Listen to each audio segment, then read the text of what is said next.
everyone, Jen Loves Wrestling here. Happy Wednesday. Hope you are all having a great day. And I just want to say, everybody, breathe in and breathe out.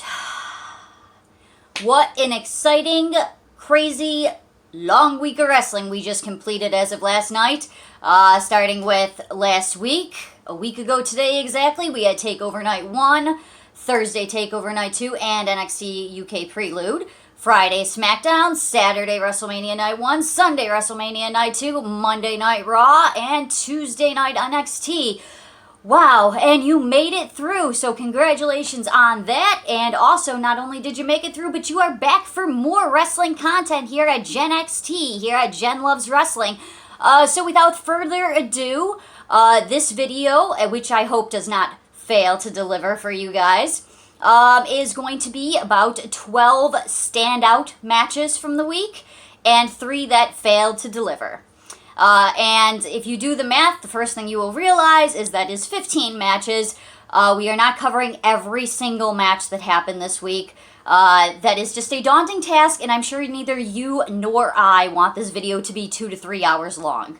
The second thing you will notice is it is a very lopsided video. A lot more matches to me stood out that week than failed to deliver, but it wasn't a perfect week. There were some missteps in my opinion, but a lot of matches also kind of fell on the spectrum for me of just okay, decent, good, but not enough to make either list. And like I said, we don't want this video to go on forever, so we did not include every match. And without further ado, we are going to count down standout videos from 12 to 1, and then fail to deliver from 3 to 1. So the first one obviously will be the highest rank, or the 12, and then we will go down to the number 1 that I think stood out, and end the video with the number 1 that I failed to deliver to me. Okay, so standout matches, number 12, The Fiend versus Randy Orton. Kind of on the fence about this. First of all, I don't think it should have opened that night. But the thing I did like about it was it left us with a cliffhanger ending. And even after Raw, which we didn't learn a whole lot after Raw in general, that wasn't a standout show of the week.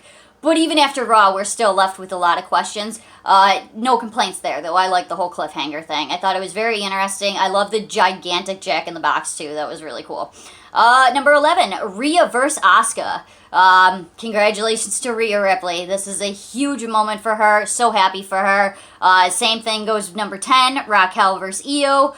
Super happy for Raquel. And everything that she said on Tuesday's NXT last night, I've always felt that way. I think when she first started, and you guys can go back and watch my previous videos, I've stated this numerous times, she wasn't ready.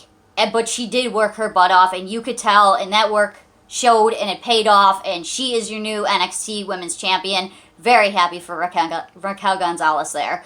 Number 9, the Triple Threat. Main event of Night 2 for WrestleMania. Really great match. A lot of interesting scenarios with the 3 guys. I think, of course, with 2 of those guys in that match being a heel, the underlying story that they really couldn't tell on TV is the fact that this match, for so many reasons, almost never happened. All 3 of these guys have gotten to overcome amazing, great, crazy odds in the last few years. They are all medical heroes, medical marvels for what they have overcome, for what they have had to go through in their career, putting their lives and health on the line for all of us, and they get to main event Night 2, so congratulations to all 3 guys. Of course, acknowledge your tribal chief, still your champion. Number 8, Cesaro versus Seth Rollins. This is kind of one of the ones going in we knew was going to be a great match, and it delivered. It stood out. It is on the standout side of the list. Of course, there was a couple things you knew going in. Cesaro was going to hit the swing, and he was going to do a record-breaking swing, which he did. But the one thing I wasn't sure of, if they really were going to pull the trigger on Cesaro that night, and you know what? Great night for the bar, because Sheamus also picked up a win, and Cesaro picked up the win in this match, and well-deserved. Congratulations to Cesaro. Number 7, Kevin Owens versus Sami Zayn. another match that we knew going in was going to be a great classic one-on-one match with these guys, two fantastic wrestlers, putting on a heck of a wrestling match for us. And I think that the one thing that WWE did really smart in this match was Logan Paul. They used him in a proper way. He didn't take away from the match at all. And he added to interesting stuff at the end, actually. I think it was a good call here. Not everybody, Logan Paul, it's kind of split on how people feel about him. He does have a lot of fans, but he also has a lot of people who don't like him as well. But I think they used him properly in this case. I like the fact that when Kevin won, he was all happy for Kevin. And Sammy was like, what are you doing, dude? You're my guest. And Sammy shoved him, and then KO gave him the stunner. So to me, I'm kind of keeping my fingers crossed, especially when Kevin looked at his arm and seen evil, that maybe he's starting to repair things with Sammy. I'm kind of hoping, because they both have a common denominator of taking their aggression out the end of that night and Logan Paul. So I'm hoping for a Kevin and Sammy reunion. Number 6, Apollo versus Big E. So first of all, congratulations to Big E on this one. Congratulations to Apollo on this one. Although, congratulations to Big E for putting on a heck of an effort. But Apollo is your new champion. And the big story here is they're finally doing something with Dabba-Kato. So really excited, and I think this is going to be a really good fit to align him with Apollo. So congratulations to Dabba-Kato for making his first WrestleMania appearance, and also for Apollo for winning the title. Shane McMahon versus Braun Strowman. This is the one I told you guys last week that the build wasn't great, but I thought we were going to get a really fantastic match here, and we did.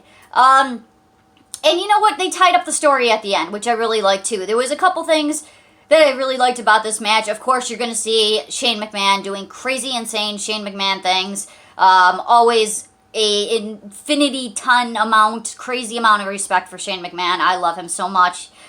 He excels in these kind of moments. The cage rip spot, I did not see that coming. That was really cool. And then the end was actually really great. I think it helped.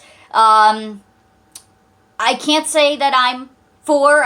Not sure we were at the point yet where we were ready to have fans. I see WWE's side on this, but I'm not here to argue that right now. I'm just here to say I think having fans really helped that big ending finish moment where Braun Strowman said, this is for all of you, especially targeting this towards wrestling fans who, of course, we hear it, don't we? We get our share of it, people who don't understand wrestling. But for anybody who's ever been called stupid, for anybody, who's ever been put in that situation before, and then he delivers the finish. And to me, that was a really emotional, heartfelt thing. And if we had to go through all the garbage to get there, to me, it was worth it in the end. Number 4, we're going to jump over to NXT for the first time. Legado del Fantasma versus MSK versus GYV. This match was a shocker to me. I mean, these are 3 fantastic in-the-ring tag teams. I did not expect this to be this good. I did expect MSK to win, even though GYV is my favorite, but I did not expect Legado to sneak up like that, because, wow, they really stole the show on that one, though. So, congrats to MSK. I think they picked the right team to win. So we'll see how things go from there, but congratulations to them. Number 3. Oh, boy. Oh, I know they already sent him off on a big old bus, but Vince, Triple H, can we keep him? We promise to take good care of him and love him and cherish him and feed him lots of carrots.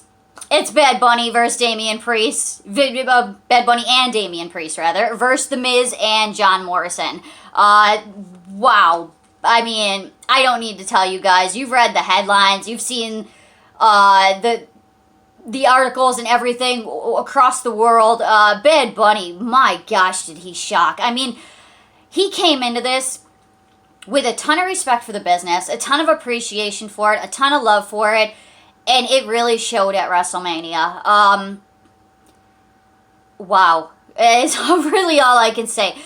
The stuff he did in the ring, the moves he was able to execute, was impressive enough, but then it was also all of the little things that he did that even seasoned wrestlers don't do, and it was beautiful to watch.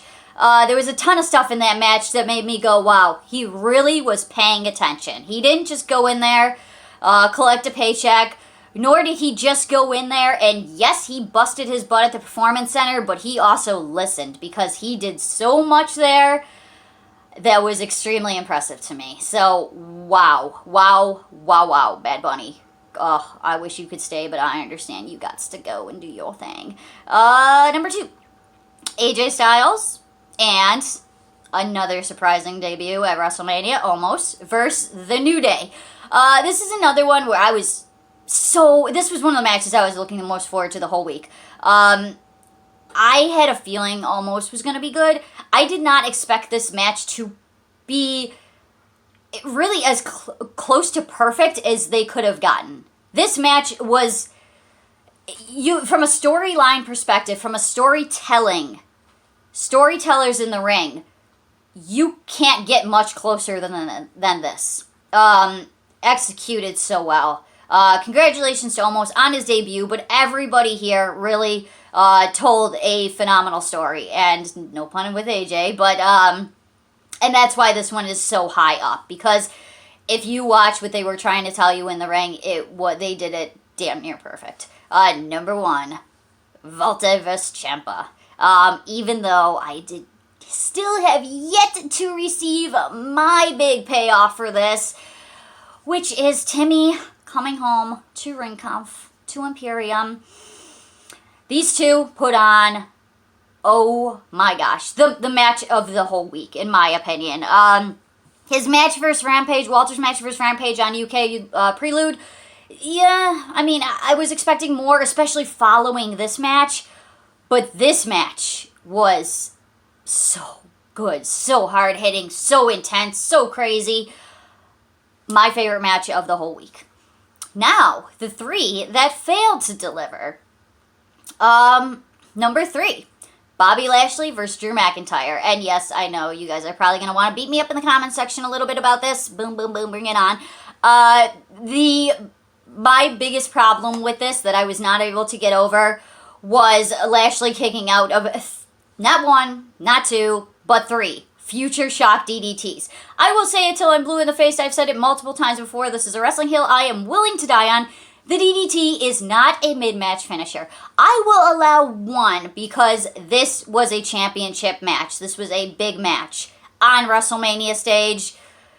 2 is even pushing it, but 3, to quote Bianca Belair, So, sorry guys, that took me out of the match. 2, Santos versus Devlin. Yes, I was going for Devlin for this, but I wanted from the beginning for this to be a straight-up match, and yes, I know, Santos is the heel, so therefore the interference made sense, blah, blah, blah, blah, blah. Okay, but to me, I mean, Devlin obviously got screwed here, right? But when Santos on NXT Tuesday had a straight-up wrestling match, look what happened. He lost the title because he couldn't have his boys in there to help him. Yeah, I don't know. I just wish they could have just had the match. Like, I understand heels and interference and all that, but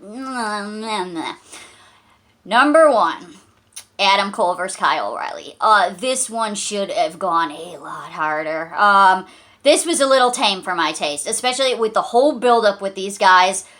All the emotions involved, the split, the years of history. They should have torn each other limb from limb, tore up the whole arena. It did not happen. It just fell short, in my opinion. I'm sorry, but that's just the way I feel. This was a little too tame for my taste. I've seen more aggressive matches on Monday Night Raw before. Failed to deliver. So there you go. There's the 12 standout matches of the week. And the 3 that, in my opinion, failed to deliver. Don't forget to catch me on Friday, this Friday, and every Friday on YouNow, starting around 4 p.m. Eastern Standard Time, and following that up with Twitch. So I hope to see you guys there on Friday. If you haven't had enough Jen Loves Wrestling, and those are the other platforms I am on. So hope you guys have a good day. Hope you can take a little bit of a deep breath, give yourself a little bit of a break before we are back on Friday for SmackDown. All right, guys, love you. Hope you had a good week, and hope you enjoyed both shows. Bye. Mwah.